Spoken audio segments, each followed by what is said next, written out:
We do three things: vision, traction, healthy. Where are you headed? How do you get there? How do you bring it all on the ground, traction? And then how do you stay healthy? You get into a business because you want to do something great, be with people that you really like, and have a lot of fun. But sometimes those things over time tend to degenerate.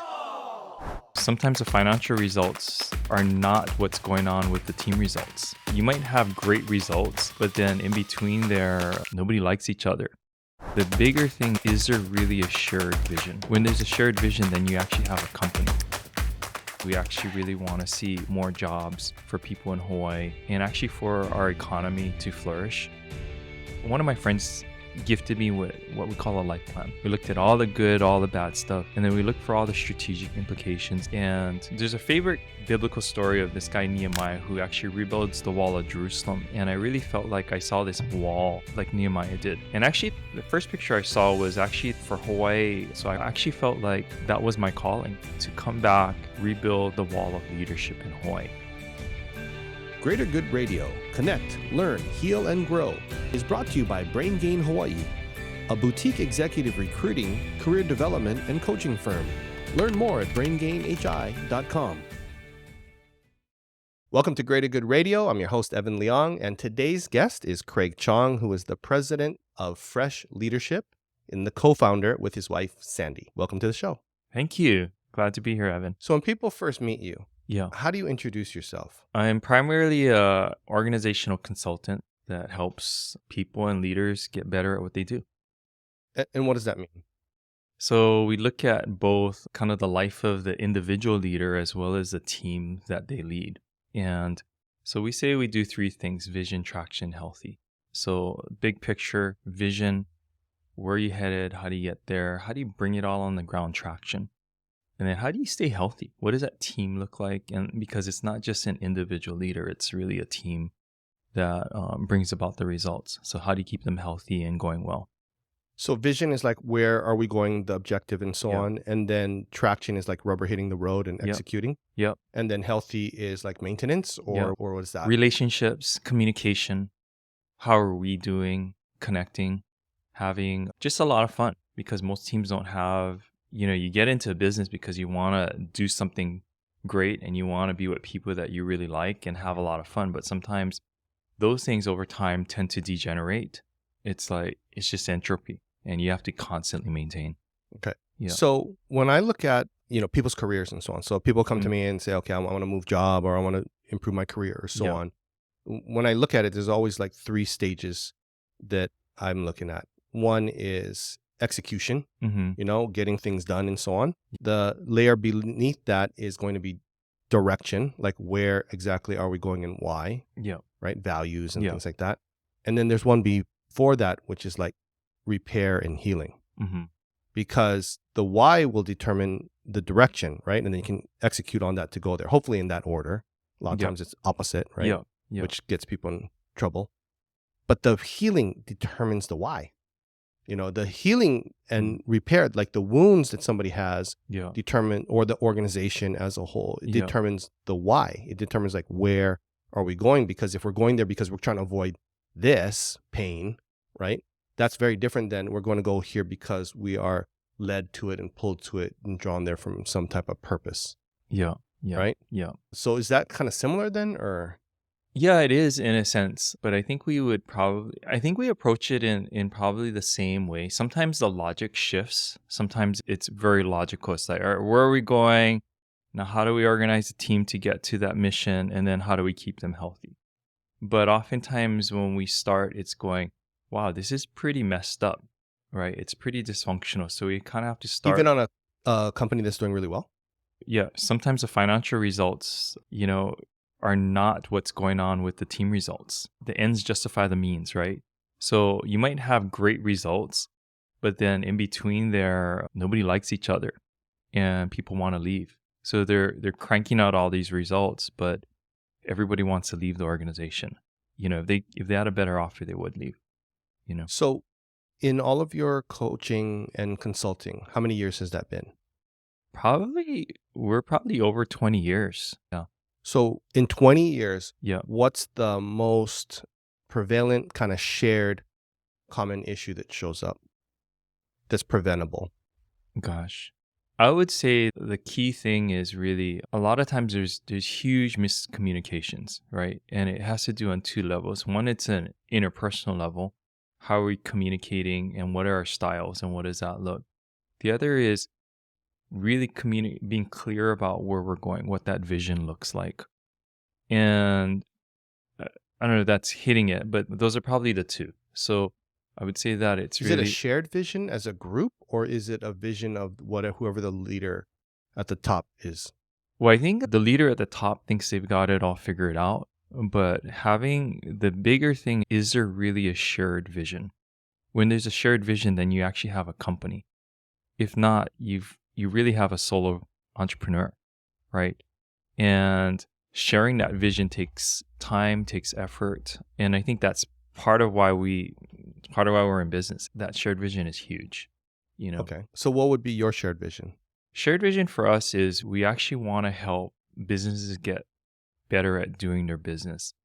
And the why, I think that would be kind of the what, but really the why is we actually really want to see more jobs for people in Hawaii and actually for our economy to flourish and people actually to have ownership and wealth built up rather than basically all the mainland companies owning it. And I think for us, it's really a picture of many years ago when I started this business. One of my friends gifted me with what we call a life plan.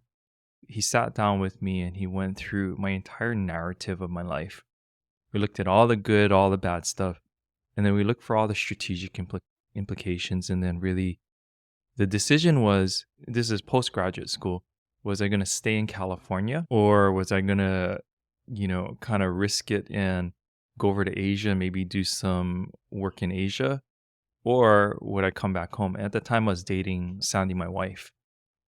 And as we're sitting there and we're kind of talking through, this is at the end of about 2 days, what should I do and kind of discerning where to go and what I should do. I actually had this picture of a wall. And there's a favorite biblical story of this guy Nehemiah who actually rebuilds the wall of Jerusalem. And I really felt like I saw this wall of like Nehemiah did. And what it was just this picture of rocks being placed and building sort of like a wall, which is in the biblical narrative is really a picture of protection and health. And actually, the first picture I saw was actually for Hawaii, the leadership walls were kind of all broken down. And it's sort of like Jerusalem had been overrun by different nations and so forth. But really, the call for Nehemiah was really, how do you rebuild the wall? So I actually felt like that was my calling, to come back, rebuild the wall of leadership in Hawaii. And it's just one leader at a time and helping them understand their purpose, their calling, and align the teams around them. And to date, I think we've been able to work with like 125 different companies and a couple thousand leaders. So yeah, it's pretty amazing. And yeah, that's kind of the vision or what we're trying to do is like, how do we work with leaders that really want to do the right thing for Hawaii and become part of that wall. So when we look back at all of our past clients, it's sort of like it's a wall and they're actually helping hold up, protecting Hawaii for the future.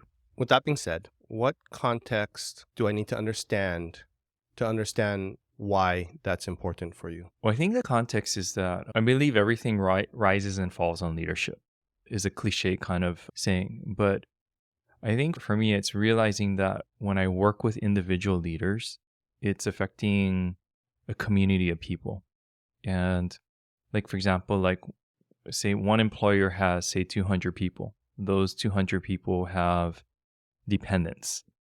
And if I can work with one leader or one leadership team of, half a dozen to a dozen, I get to affect those 200 people plus their families. So I think for me, it's looking for impact. And it's kind of why I love leadership.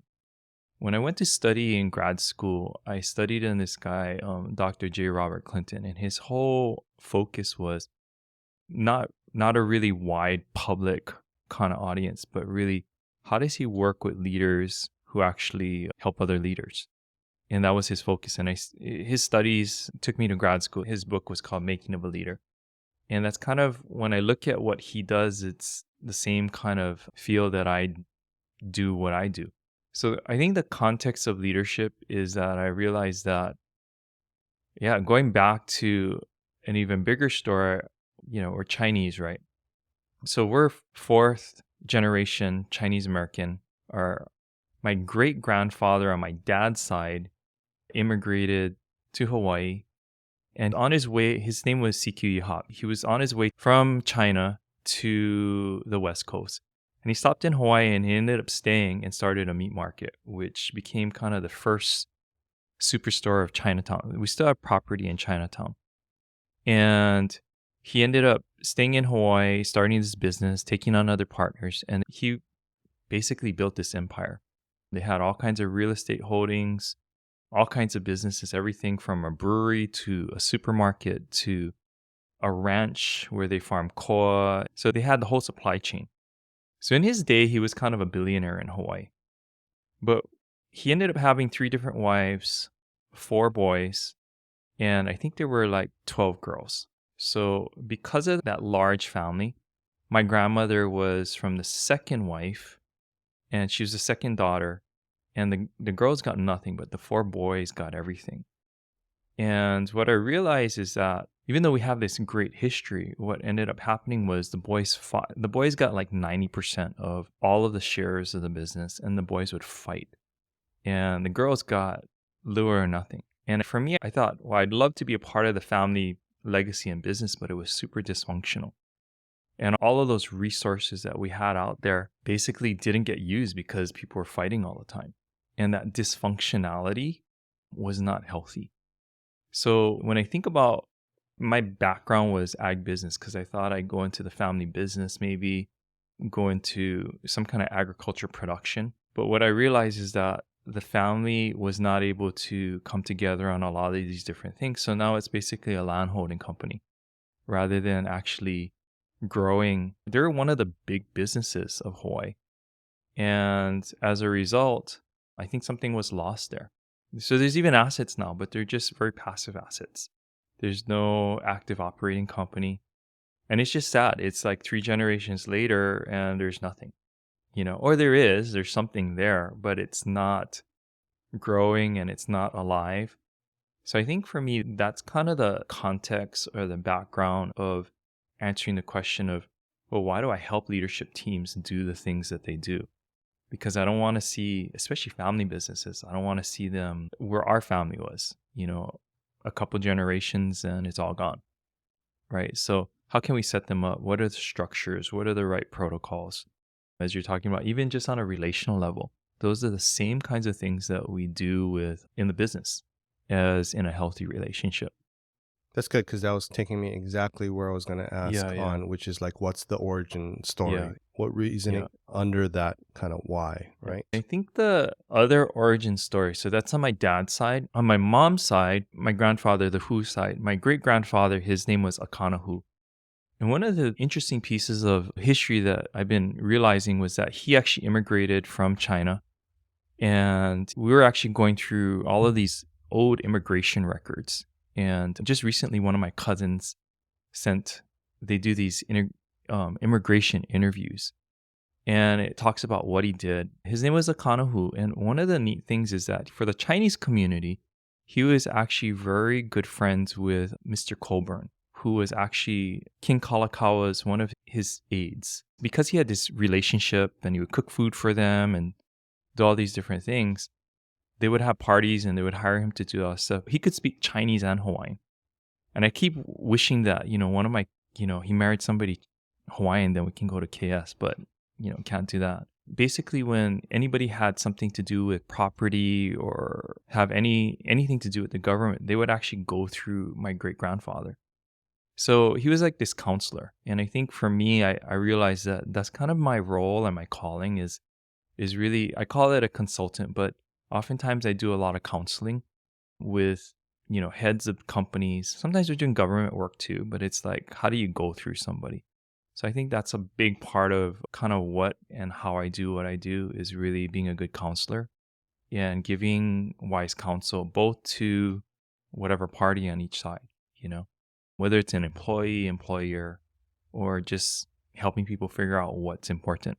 So would you say that the underlying energy and drive comes from pain, or does it come from purpose, or what would be the kind of the ratio?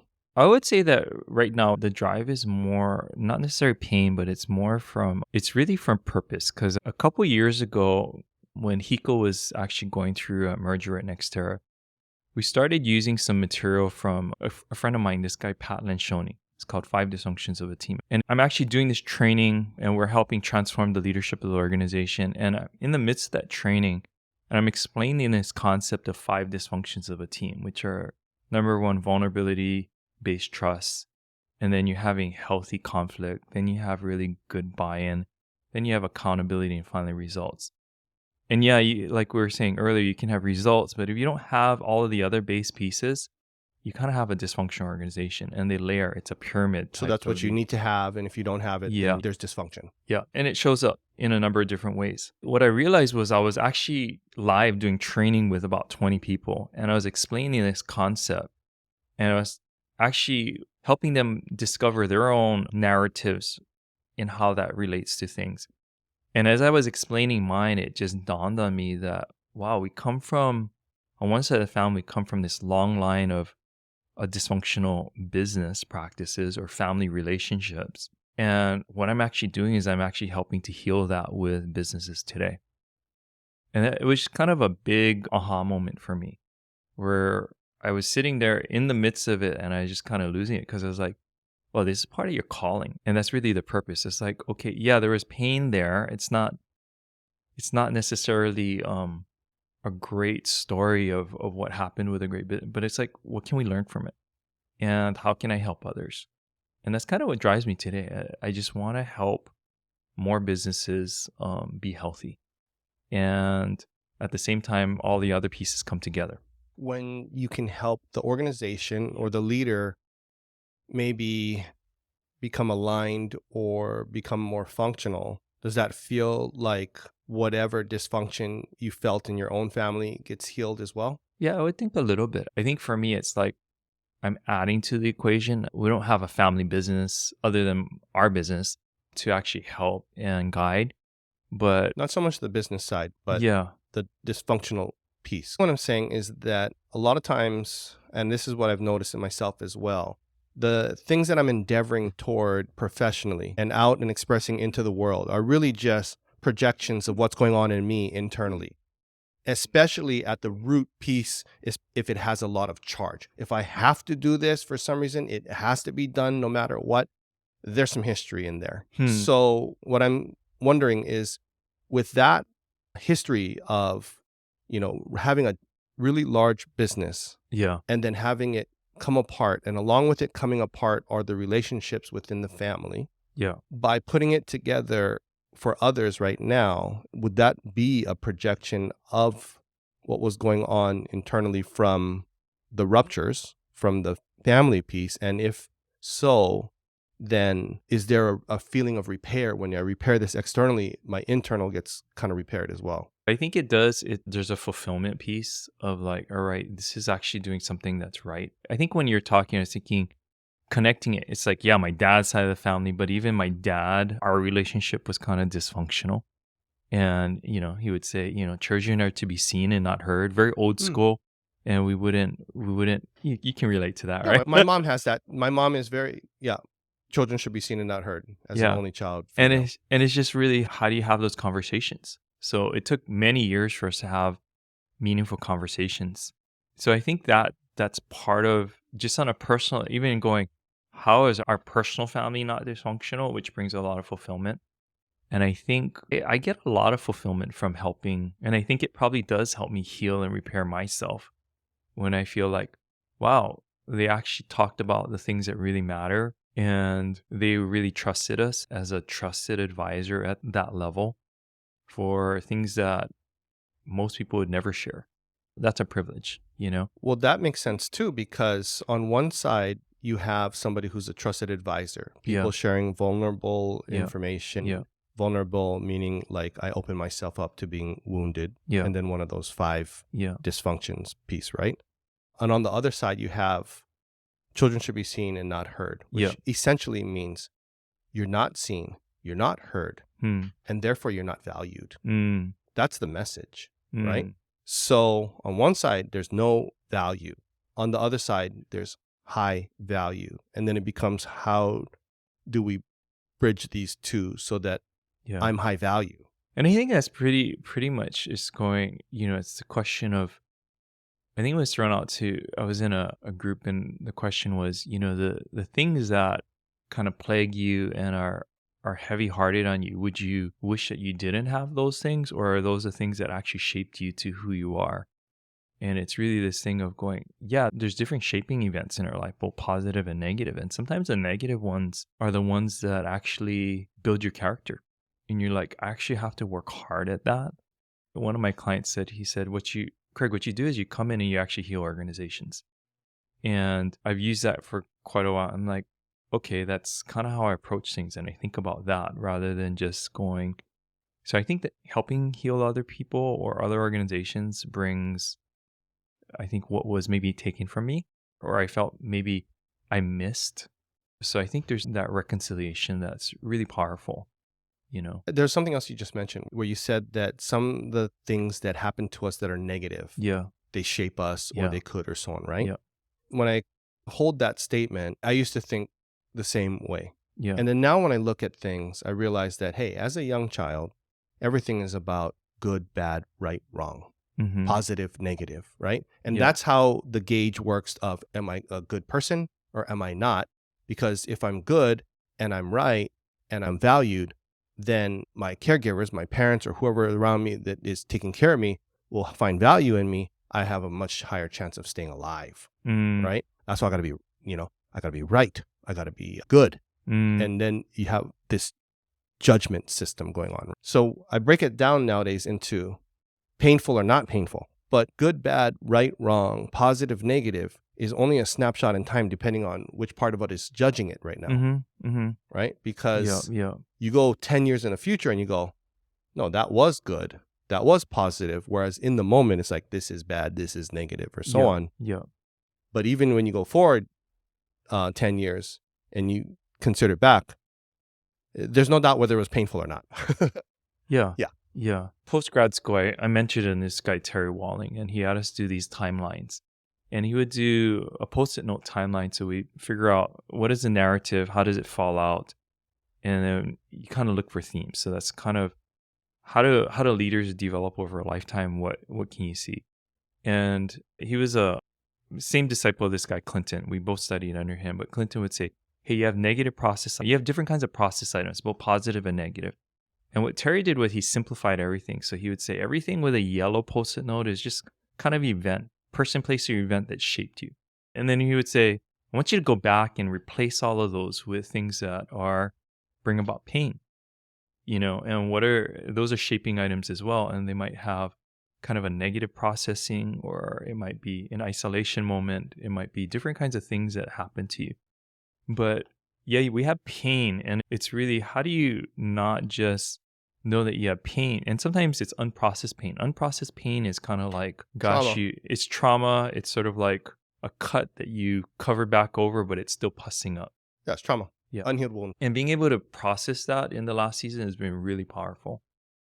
Just being able to have some trusted friends to walk through that, talk through that, and just realize that, yeah, when you move into that wound or that area of pain, that there's something there that's very powerful that makes you uniquely you.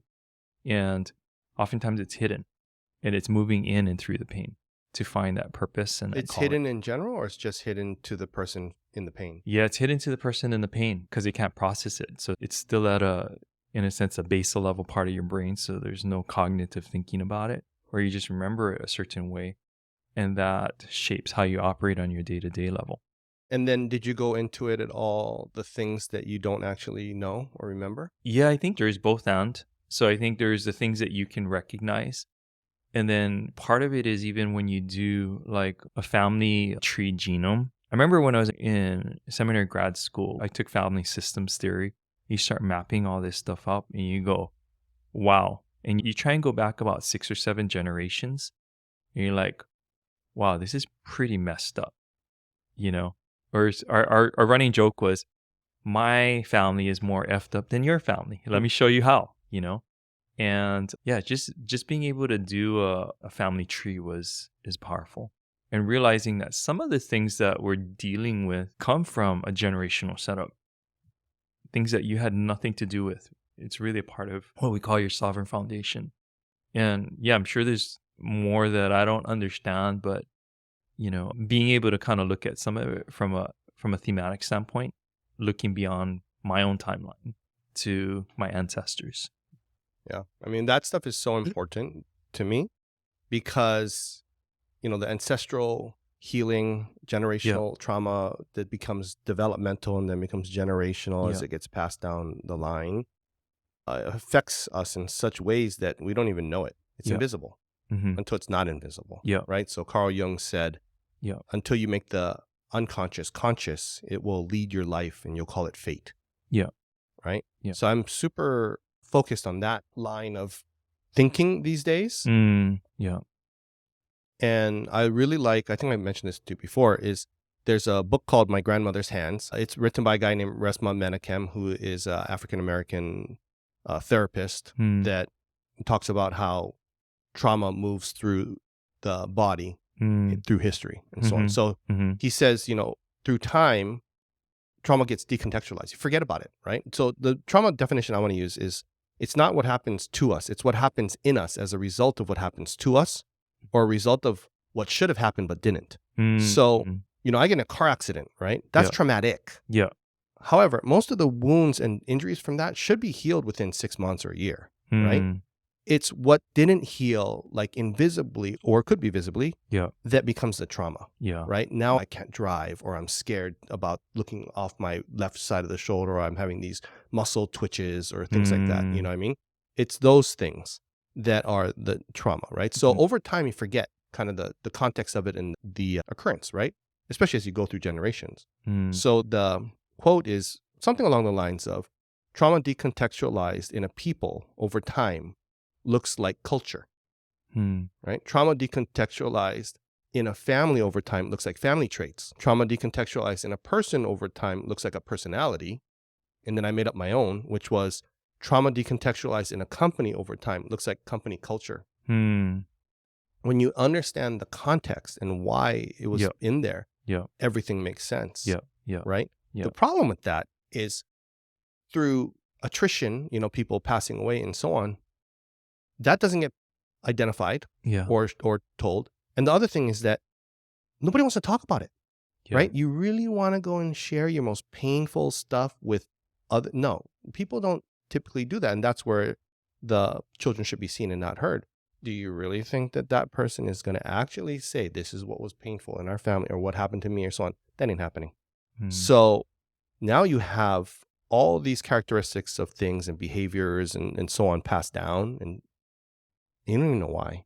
No, I was just thinking about kind of our connection, you know, for us. And it was Auntie Jenny. She was kind of my mom's aunt, but she never had any kids. So she kind of took care of us as her own. And then she used to come and hang out with you and your family a lot and talk about your mother. So that's my mom's sister, but she never had any kids. I think she used to come here all the time. Yeah, she used to come here all the time. You know, and then we didn't realize that till a couple years ago, right? But I think one of the things, like even, I think I was in grad school, but we were really close. So I remember I did some interviews with her, and then she would tell me about her upbringing, you know, and how she was the youngest child, and then their parents had both passed away and they had immigrated, and then they got passed around. Her and my grandmother got passed around with all the brothers and the different things that happened. And, you know, I'm sure she didn't tell me everything, but there were some deep wounds there, you know, of pain and being abandoned and feeling like an orphan, you know. And it's just going, wow, that's, I got to go look up some of those notes that I have and kind of reread through those. But yeah, it's just kind of when you start asking the questions, but it's just really when you start hearing these things, then you start really understanding the context and actually get the right perspective, right? We think, well, we're just dealing with what we're dealing with here, but there's actually far more than we're dealing with, or what's really the history behind this. Yeah. And our Western world, we tend to want to just move on, just show the bottom line, and everything's better and, bigger, and we keep progressing. But yeah, that's not always what's healthy, right? It's like, how do you stop, take time, reflect? What does that look like?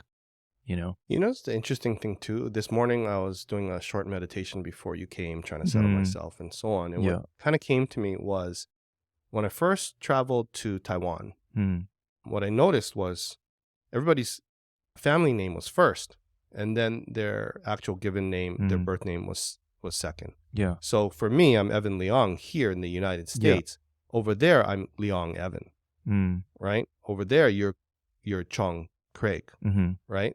Yeah. So that's such a different perspective because, especially in Hawaii, when we ask somebody for what school did you go to, we don't care a lot of times if you're local over here, what college they're talking about. We're asking them what high school did they go to, what middle school did they go to, because it tells us so much about them. What school did you go to? Oh, what year did you graduate? Oh, you played sports at that. Oh, you did this here. I know a lot about you at that point. Yeah. Right? Yeah. The same thing with the family name, right? It's the family name is first, and from the ancestors from before that. And the idea here is that you come with all of your family and ancestors first. That is such a different way of viewing things in the West. Yeah. Which to me creates a lot of disconnection and confusion. Because if I'm an individual, only me, then everything I feel, everything that goes through me, everything that I do and so on is all me. And that's not really true. That's never true. Yeah. Right? Yeah. Like you can say, oh, you did these businesses, and I cannot take credit for a lot of things. Yeah. Because guess what? I didn't pay for my schooling. I didn't pay for my household. Yeah. I didn't do these things. It's the collective whole of everybody that has, held the space for that. And, it takes a village to raise a child, that whole piece, right? Yeah. So different when we're in this kind of Western culture, which is all about the individual. Yeah. Right? To me, that just creates disconnection, and disconnection creates dysregulation and unease and pain and so on. Yeah. I was just thinking about, it's really this quote that my mentor used to say. He says, basically, you stand on the shoulders of other giants that have come before you, right? On the family side, as you're talking, I was thinking about, I was reflecting on my great-grandmother's on her immigration interviews. And basically, it took 53 days to sail from, southern China to Hawaii. It's like 53 days. That's just over 2 months. It blows your mind, right? We fly to Asia and back in, less than a day, right? But it's just like, wow, what if they didn't take that risk? What was their situation, and what did that look like, right? And it's just really, sometimes we forget to think about that. What kind of sacrifices did they make? Or even closer, what are the sacrifices your grandparents or parents made, right? Or the kind of sacrifice we make for our kids, right? It's this dichotomy of, moving forward, but at the same time, what's that reflection of the past look like? And how do you give thanks for that? It's important. What's the answer? I think it's a careful balance, I was just kind of reflecting yesterday on kind of what is a Sabbath, in the biblical context. It was like, well, take rest once every 7 days, or every 7 years, they'd actually let the fields go fallow, right? And do we take Sabbaths? We do it in academic institutions, but what does that look like for an individual, right? How do we take time to think and not just be working and doing and reflecting back? And even in the context that we're talking, it's going, well, how far back do you reflect? How do you get to that level of perspective, right? Because if you're just thinking, oh, what's the next sales goal that you're going to hit, or what's the next, thing that you want to achieve, it's just so out of context rather than thinking about the bigger picture, right? If we move a little bit into kind of the coaching consulting piece, when you're dealing with leadership as your clientele, how much of the work is actually on the company, and how much of the work is on themselves? I would say I get hired to work on the company, but as we get in there, it's half. It ebbs and flows. A lot of times, what we talk about is really a whole whole person coaching perspective.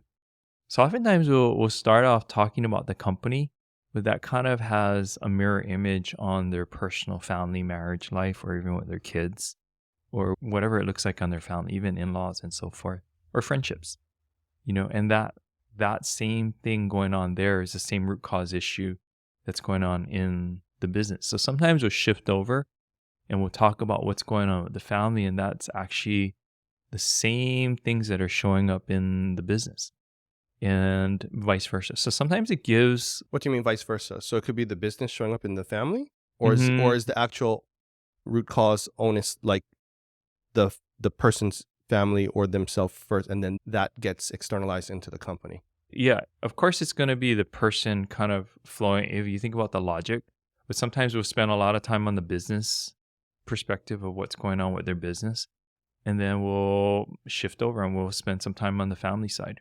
When I'm coaching a senior executive, it's all open. And actually, the family part is the part that's not managed as much as kind of the business. Because in a sense, we're paying bills here, but I'll spend time over here because it's actually much more meaningful for the client when we get there. When I'm dealing with people who are looking for other work or so on, Mhm. like when I'm recruiting or I'm Yeah. coaching and so on, I almost am never seeing like what presents as the actual root issue, the root cause. Never. Mm. It's always something underneath. Mhm. Somebody wants to leave and they're saying, I can't stand this anymore, this and that, listen for a little bit longer, maybe kind of ask some questions here and there and so on. And eventually then it becomes, you know what? My boss it reminds me of my dad. My dad makes me feel like crap. I can't be around this. Mm. Right? Which means then if you move to the next role, because you're trying to heal that wound, Yeah. hey, wound's Yeah. still there. So Yeah. your shadow, you cannot like escape your shadow. It moves with you. Yeah, exactly. So it's going to look the same thing at the next place. Mhm. Do you see that happening with your clients, or are you saying that, nah, sometimes it could be a business thing and the business is really what's affecting the person? Yeah, sometimes it's just a business because sometimes it's just the simple context of what they're set up for, right? So it's a different kind of context, right? So sometimes when you move the context, things get a lot healthier and a lot better. But yeah, their shadow does travel with them. So I think it's both and.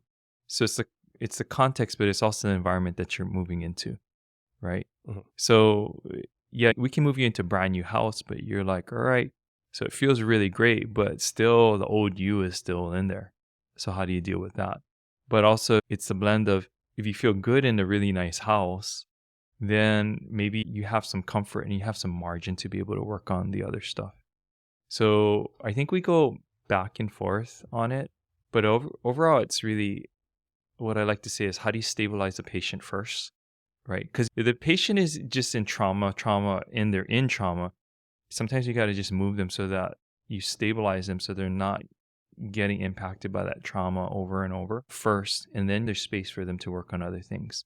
Because I think you have so many pillars in your life, and if you think about a chair, you can kind of balance on 3 legs, but of course it's great to have 4, but if you take out 2 legs, you can't balance a chair at all. Like I could balance a chair with 3 legs, but not with 2 out. That'd be Would be harder. it'd be harder. It becomes Yeah. much harder. Or 1 leg. So You just become the balance. yeah.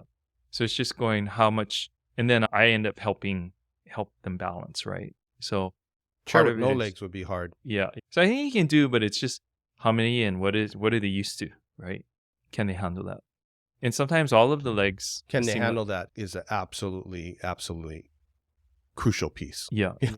Yeah. Can you handle it? Yeah. How much maturity and emotional energy do they have to do? But if you take out too many pillars, yeah, clients from a psychological standpoint, they can crash, and you don't really want them to do that. Kind of find it's like how much pain can you actually handle Yeah. is really yeah. what it is. Yeah. Yeah. And it's a careful balance because sometimes it's like, all right, if they're the owner of the business and they can't really move anywhere, but at the same time, they've got to feed all these people. There's tremendous pressure on that side, right? So they've got all of these people that they're trying to feed plus their dependents, and that compounds. What have you seen in regards to belonging and how to foster a sense of belonging within the organization? In what sense? From a company set? Yeah. Because, the sense that somebody feels like they belong Yeah. will determine a lot of times how much they engage, Yeah. right? When they Yeah. feel connected to this company, Yeah. then they're engaging. When they feel disconnected, they disengage. And that sense of belonging is a feeling. So Yeah. I think about this one a lot, and I saw it really clearly this weekend when I went to Waikiki with my daughters. We went walking around and cruising around into the different like stores, all the expensive kind that I cannot buy anything from. But, we cruised in them because they wanted to see it. Mm-hmm. And I remember going through one kind of department store-ish, and I don't know if it's the lighting or the displays or something, but actually initially I was like, well, I don't belong here. And I had to kind of sit there and feel it because I'm uncomfortable with this place a little bit. And then I was like, oh, I feel like I don't belong. And then I was like, oh, this reminded me of the first time that I went to a mall in Oregon when I went to, college, and people were staring at me and stuff. And I was like, I don't belong here, man. You know what I mean? I mean, I'm in the middle of Hawaii. Family's been here for generations. I belong here, but I definitely felt like, oh, I don't know if I belong here, right? When you have that in a company from the people that work there, their time is numbered. Their days are numbered. Yeah. Because usually there's value misalignment. So I would say that, it's very simple in my mind, but it's really, what's your values alignment, and do your values align with what the companies are? So when you're talking about how do you feel like you belong? So when we're working with an organization and they build a shared vision, and that shared vision we do in, 8 questions. So what are your core values? What does the behaviors look like? And when there's alignment, the top leadership team, and then they actually cascade that down, it just becomes really clear of who are the people that should work here and who should not, right? And then you're building kind of a shared mission statement of, do I believe in that or not? And then you have a 10-year target of, hey, can we agree on here's where we want to be in 10 years or not? And then it's like, how do we go to market? Who's our target market? What does that look like? And then 3-year picture, you boil it down to 1, and then every quarter. So when you have those questions kind of laid out in a way that you get buy-in at every level, especially for the leadership team, I find that our leadership teams bond and they go, all right, that's part of really where in the mind of a leader, they have probably 80% of it. But when they realize who are the people they've invited on the ship to do it with, they have a little bit of their say in it. And when you're able to do that as a leadership team, that's that. They actually feel like they belong. Or sometimes we actually have people that help author that and they exit from the organization, and it usually has to do with values, and they're not following the values. So even though they help initiate or create part of it, they exit out. And when you align more people that fit all those values and you hire according to that, then you have people that feel like they belong. And then you cascade that down. But it really starts with the top tier. And if that alignment is not there, then you're going to see dysfunction. And when that dysfunction happens, it just ripples throughout the organization, big or small. So I think when they feel like they belong, they've had input. And also there's regular places where they're actually refreshing that, because kind of a strategy or plan or these things of mission, vision, values, they tend to evolve. They're timeless to a certain extent, but they tweak just a little bit. And you kind of have to re-up it. So I feel like when a team really belongs, they're actually practicing some basic protocols of how they meet. One would be that they're meeting every quarter for a day, completely a way to think about this stuff. And then annually, they're doing a deep dive. They're doing 2 years and they're working on deeper things as far as relational connectivity and going, way below the surface. And then every week they have regular meetings. And when those aren't happening, there's systems to call other meetings that they stay on the same page. So I think when you have the right kind of what we call meeting pulse, things just flow. And not just the team belongs, but then they push that down and everybody feels more and more that they belong. And the people that don't fit the culture or the organization, they tend to exit pretty quickly. And it seems like, well, it's very disruptive, but when you start going, okay, here's what we're looking for, and you know what you're looking for, like you're looking for this red sports car, you're going to see it everywhere, and then you start recruiting that in. And then it becomes more aligned. And they may not be, it might be a red truck or something, but it's like, what do we really need? And are the right people in the right seat on the bus, as Collins would say, right? When you say, what is it they really need? Yeah. Because everything leads to a need to me, right? Yeah. It's, you have a conflict you have an argument, you Yeah. have some type of issue or so on, Yeah. it's due to an unfilled need, Mm-hmm. right? Once that need's filled, you don't have those, that Yeah. dissolves. Yeah. So what are you doing or seeing work in order to help either the person or the company properly identify what is the actual root and core need? Yeah. So that really starts with what we call like an accountability chart. And it's really a supersized org chart that actually has their functional responsibilities. Because oftentimes you might have a business owner doing 10 different things, from everything from HR to sales to operations. And the question is, whose role should that be? Although you can do it all, and that's the hard part, is that although a lot of executives and managers can do it all, the question is, should they be doing that? And then it's really going, what are the right functions and how do they connect and what are the nodes of what that looks like? When you get that right, when you get the structure right, health happens. It's sort of like, hey, bones. If you got your bones in the right order and your organs are working right, you got a healthy body, right? So first thing is going, are all the bones in alignment and the hard stuff? And that's really, what are the functions of the organization? When you have the right function, rather than, a lot of times we're very relational people in Hawaii. So we like their person, but they may not be the right person for what the function needs. And that's really what the needs are. The needs are really, when we talk about it, is really what's the functional need to make the business move forward with that direction.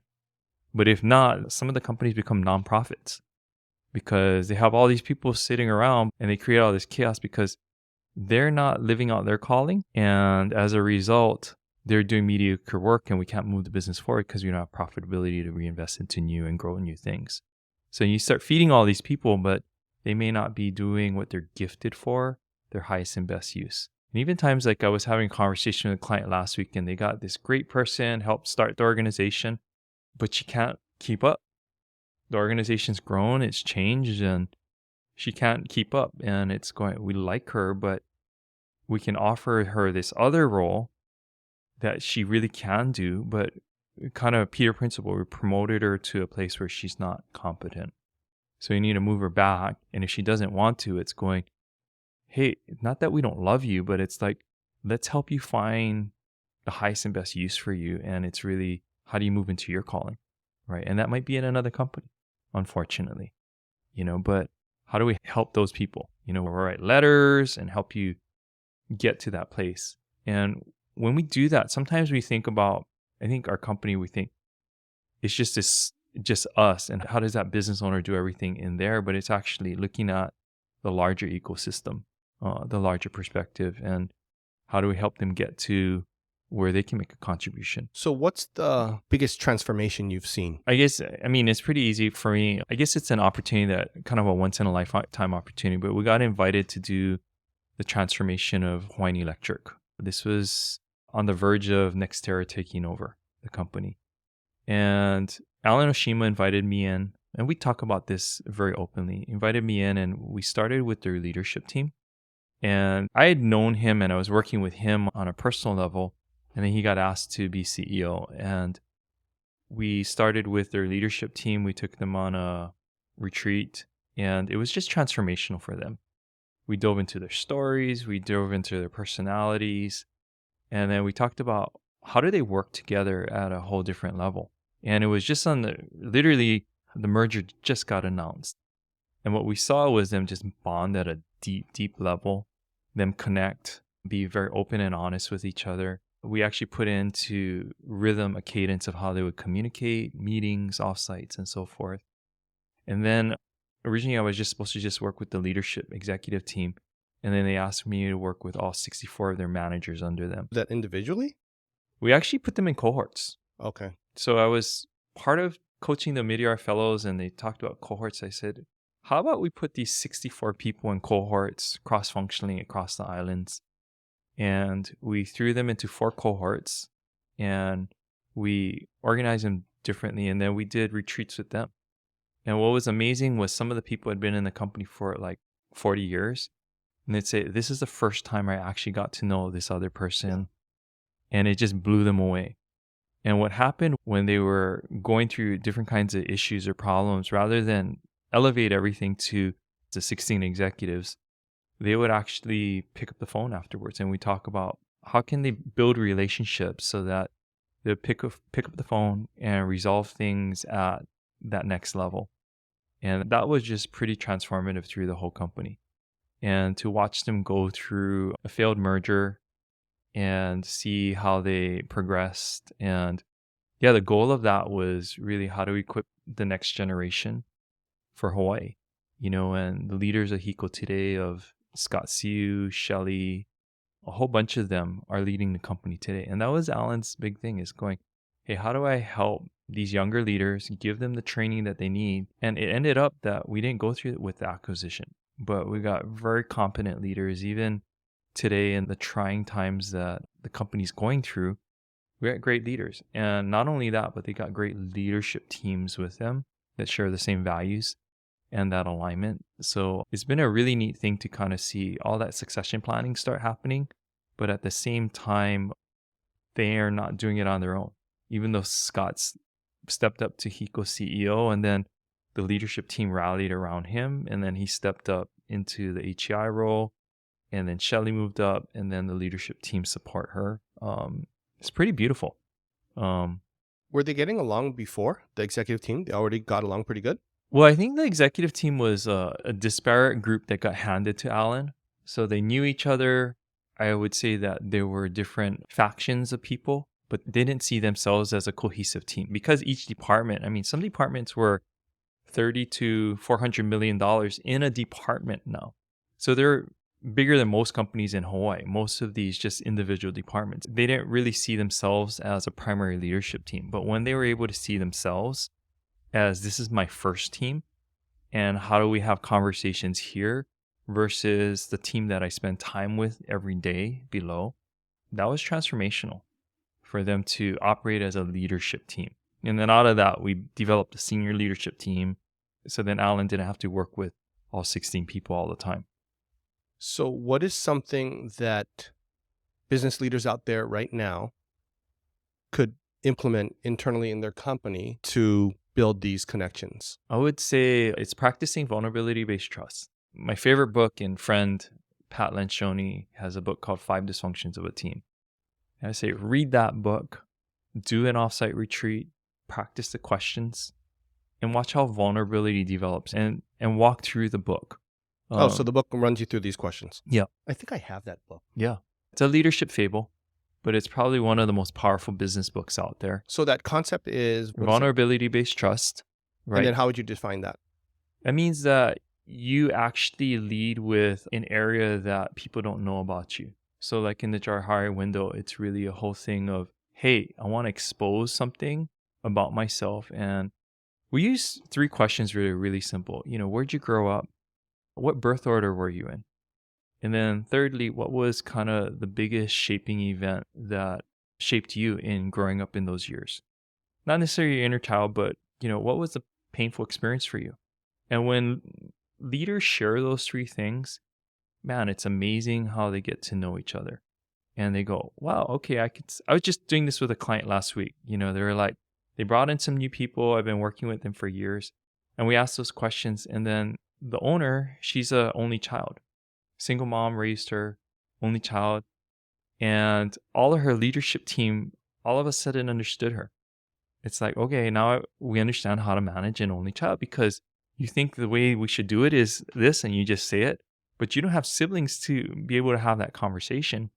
And as a result, you think the world turns around you, And even for her, she was able to realize, for her, in her mind, she's like, it's crystal clear as day.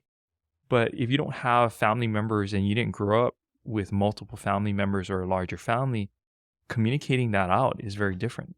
Or even, and it's just going, what does that look like? So it's a very quick way to dive in and discover who your leadership team is, how to build that base level. And it doesn't have to take a lot of time, and it's as simple as those 3 questions. How long did they know each other? Half of the team, they've known each other for like years. And they didn't know that the leader was an only child. Oh, they knew that, but sometimes they brought on 2 new ones and they didn't understand that. but also it's going, when she's sharing that and understanding that perspective of, wow, her work ethic of a mom that worked 2 jobs to send her to school, right? And understanding, wow, she's the CEO of this company, but she basically built it completely on her own. It wasn't a hand-me-down, right? So their understanding of where she's coming from, or even she understanding her people. It's not just understanding the CEO, but the CEO understanding each other, and that cross-functionality amongst all of these departments of how do we know each other. So it's a quick way to build trust to do that. The other thing that I would probably say for businesses to kind of get up and running is really, there's a book called Traction by Gino Wickman, a friend and mentor of mine. And when you read that book, answer the 8 questions of your vision, right? So what are your core values? What does that look and feel like? What is your core focus? Why do you do what you do? 10 years, where do you want to be? And there's more questions, but it's like, how do you start answering those questions for yourself and then take your leadership team on a journey so that it's not just you holding everything up. A lot of leaders feel kind of the weight of, they're like, kind of, they got big visions, but they never put it on paper and they expect everybody to understand it. And they never have time to talk about it because they're running around, they're too busy. So they're not working on the business, they're working in it. What were those 3 questions before? 3 questions from Lencioni would be, where did you grow up? A little bit about your family. Second thing is, what's your birth order in the family? Oldest, youngest, middle. What happens is we end up showing up in our family system in the company, wherever your birth order was. Has a huge impact. Third thing is, what's a significant thing that shaped you or challenged growing up in that family of origin? Because usually those things get set before you're an adult, and that's part of your sovereign beginnings of, like you're saying, what high school did you go to, right? And that's usually kind of where we start in Hawaii, and that gives you a context, right? And, or kind of what's a little bit of, I always start off, 4th generation Chinese American. What does that mean? Versus I'm just Chinese, right? And because I don't speak any Chinese, right? And it's just really what shaped you, So you're 4th generation Yeah. Chinese American here. Yeah. And then you are what in birth order? I'm the oldest. So answering your question, 4th generation Chinese American, went to public school, short stint at HBA, got kicked out, ended up finishing at Roosevelt. Parents, my dad used to work at Matson. My mom worked at the state. So working class family, grew up in Nuuanu. Birth order, I'm the oldest. So of course my parents made all the mistakes on me, but I'm also the bossy kid, just telling everybody what to do. And then what shaped me, I think, was my relationship with my dad, primarily. We would get into all kinds of things. He's passed away now, but he was very emotional, but we would never have emotional discussions, right? So growing up with a dad like that, as I said, children are seen and not heard. So he would work at Matson. He would put out all his energy. He had a lot of relationships. Everybody loved him. But when he came home, first thing that went up is a newspaper. He just had to be quiet and process. So I'm very much like him, but we never had any dialogue. So I think we used to get into all kinds of fights because he would want downtime and I would want to connect. And he didn't know how to connect with me because he didn't have a dad growing up, or his dad died when he was very young. So his ability to actually father a kid or a son like me was really difficult, which led into a lot of conflict and bonding issues in my teens. But, in my 20s, we reconciled a lot of stuff before he passed away, which is really good. So mine would be, I grew up here in Manoa. Mm-hmm. My father was an attorney. Mm-hmm. My mother was a computer programmer at the University of Hawaii for mainframes. I went to Punahou School. Mm-hmm. But if you look at it, I'm not the typical, I barely got in. I barely stayed in, although I identify with it, but I limped my way through there. My older sister was the Punahou valedictorian and state athlete of the year. Stanford paid for her master's and her PhD. She's a Phi Beta Kappa as a junior. She's a professor at USC Children's Hospital, does research and grants and so on with handicapped children. So that's my older sister. Yeah. My younger brother is a lawyer. and also a Grammy-nominated musician. Huh. So he's got Grammy nominations, Hoku nominations, and so on. What So kind of music does he play? Hawaiian music or? just guitar and so on. But for the Grammys, because he was the audio engineer on Jeff Peterson's album, Jeff Peterson got a Grammy nomination, so the audio engineer gets it too. So yeah, so that's my younger brother. What was a big shaping experience growing up, positive or negative? That big challenge for you growing up in your family of origin? I think the piece for me then is my mother. They would always say that, children, that's what she was taught to. My grandfather's side. Like I mean, my mom's father was a pharmacist, and back in the day when you actually make your own medicines, right? So he would grow aloe vera. He would make his own lotions. He would make all this stuff. My mom's name is Diantha. He made a Diantha cream, and then he had a soda fountain, a soda plate, business, because back then you would actually take the medicine and it tastes like total garbage. So they have soda that you can kind of chase it with. And so that's kind of how that worked out. So he was entrepreneurial. He would make scarves and print on them, sell them during the war. I mean, he grew up through the Depression, so all he did was work. Just constantly work. I never really heard from him too much. And that other than, he's always working and telling me and not, helping. And I remember there was not a lot of like emotional support. My dad would always say, we're not going to tell you that we love you or anything like that, but we're always going to be there for you. I think what he was really communicating is, I can't do it. I just physically can't do it due to what happened in my life or whatever. But I want you to know that we still love you. I just can't show it to you that way. So I will do things. That's how I interpret it. So I remember you know what bullock is? Jabong, right? Yeah. Right? So we have a tree and we're picking it. And then I remember my brother, bullock fell on his head and he started to cry. And then my grandfather, my mom's father, came over and walked over to him. And I was thinking, oh, maybe he's going to, comfort him. And he slapped him on the head. My brother's like, was kind of, so now he goes, stop. Like, bah. He goes, you don't cry. You say, shit, the bullock fell on my head. Then he walked away.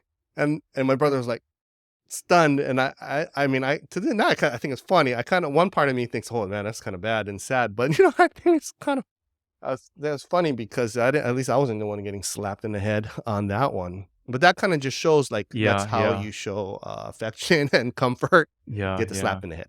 So I don't know if that's how that shapes me so much, but that is kind of my piece, I think. No, thank you for sharing that. I mean, it's kind of neat to see that. I never knew that your mom was a computer programmer. We never talked about your mom much, but it's just going, all right, so what's that? Obviously a lot of structure, right, from her. But I can see where the turning part with you. You love to talk. You're connected with people. You like helping people.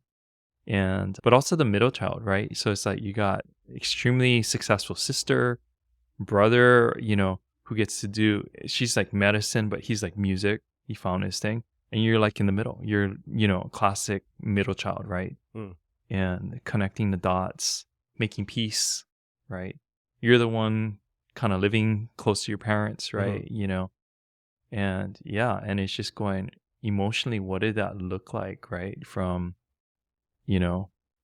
seeing your brother. Oh, it's your brother. My younger brother. He was probably like 5. Yeah, slap, pop. Like, oh. Good. First is like, good thing that wasn't me. Yeah. And then it's like, whoa. Yeah. I mean, my grandfather took care of us and stuff too. So it's not like it's all like that, but its emotional side was like that. Yeah. It's interesting too, I think on this, I had my own seat outside the class starting at kindergarten. Like the teacher could handle me until a certain point, but back then it's like, you're going to isolate them, shame them, and so on. Yeah. So I had my own seat outside the class. Yeah. So my parents said they remembered when they would come for parent-teacher conference. Yeah. And all of like the groundskeepers and everybody would be like, hi, Evan, hi, Evan, hi, Evan. And they're like, how did these people know your name? Like, I guess these people just know everyone's name. Yeah. And then they realize, oh God, you have a seat outside the class. Yeah. And you talk to them all day, right? I talk to these people. Yeah. And I was so used to doing it that I got a job in the cafeteria. I talked to the, I got what they call demerits. You have to work them off. So then I have to work it off. I'm friends with these guys. Ended up bringing them like plate lunch. They tell me, Evan, just go. I don't have to work. And to this day, I'm talking 30 years later, some of them that still work there, I don't park anywhere I want. on Mm, campus. I still know them. We call each other by, you know what I mean? It's mm, my ability to deal with like problems is really high. My mm. ability to get into them is high. My ability to deal with them is high. So when my dad actually got really sick, when he got cancer and so on, I run point. I'm in Mm, charge. I'm mm, the one that moves the needle. mm. So I think for me that, yeah, maybe those ones shape into that. Yeah, I'm the yeah, one that you want to talk to if you have a really big issue. yeah, yeah. How many years between you and your sister and you and your She's brother? 3 years older. My younger brother is 5 years younger. Okay. Yeah. Because I mean, I think for you, when I think about you, it's like I see a lot of classically like younger child, styles of how you grew up, which is pretty true, in some ways, because 5 years and then your younger brother comes, right? No, my sister's 3 years older. 3 years older, yeah, Yeah. but you're the younger, Oh, yeah. much, and then it's not quite exactly sandwich, but it's like, all right, you're just very playful, classically getting into trouble, but that's fun. No, it's neat to know that about you. But it's just a real simple 3 questions, real simple way to connect with people and get to know them at a deeper level. So you do that in a group? Mm-hmm. Oh, so that's in the group and each person shares one by one. Yeah. So it takes quite a while depending on the size of the group too. You can actually get through in about an hour. With how many people? Half a dozen. The larger the group, the longer it takes, Mm. Mhm. But people start understanding, and that's just a starting place, right? And then you can go into a whole timeline and share a whole lot more. And that takes a lot longer, but you just need more time to do more processing.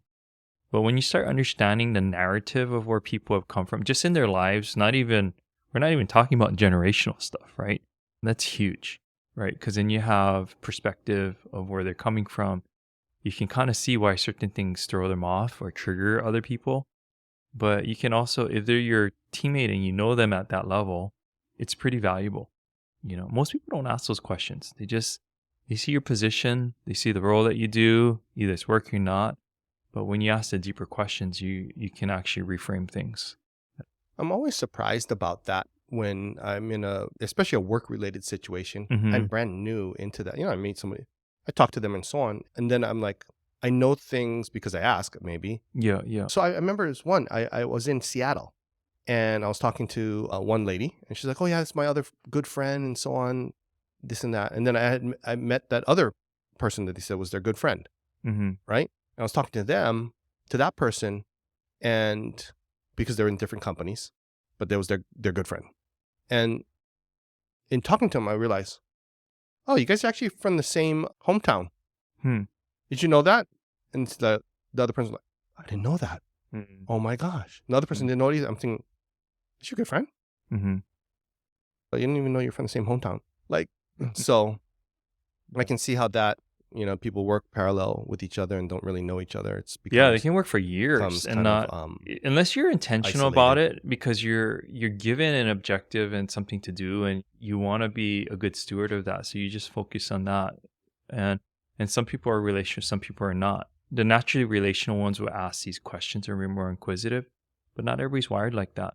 Yeah, so when you're dealing with a team, you need both sides. You need the analytics and you need the people, right? So you got the task and the people. But kind of like when you do a good offsite, how do you get both of it? So you got to do good thinking, but you also have to have good connecting. Usually it's lacking on this side because most businesses are driven on the analytics and tasks and getting things done. That's what we get paid for. But without the relational connectivity, then you actually don't have a team. So it's like bridging the two together. And oftentimes that's part of why I add value to the communities, because they need a third person or third party to come in and going, hey, we're going to do this. And it's not just the boss saying to do it. Yeah. And as a result, everybody does it and they have a lot of fun. You're like, oh, there's a lot of value from that. That's pretty amazing, As we're winding kind of down and kind of starting to go toward landing of this. Yeah. If you think back on your life. Yeah.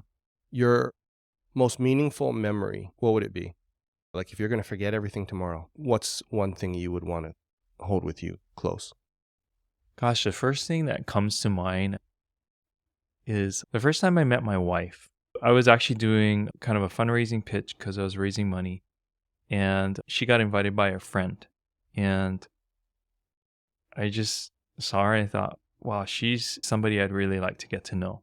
And I think that was a start, you know. I think that's probably one of my favorite memories is just how wonderful and charming she was. And I really wanted to get to know her, you know. And then so I think that would be kind of the one thing I'd want to remember. So if we're on that vein, then you could leave your wife one message. Let's say that this is the last message you're ever going to leave for her. What would that message be? I just say thank you, Sandy, for just being a light and a joy in my life. That level of acceptance and honesty and just to be myself with you. I'm grateful for all these years that we've had together, both good and the bad. For the kids, the great kids that we've had and raising them. Yeah, that's been transformative. Being able to raise two beautiful daughters that just love God and are just wonderful people.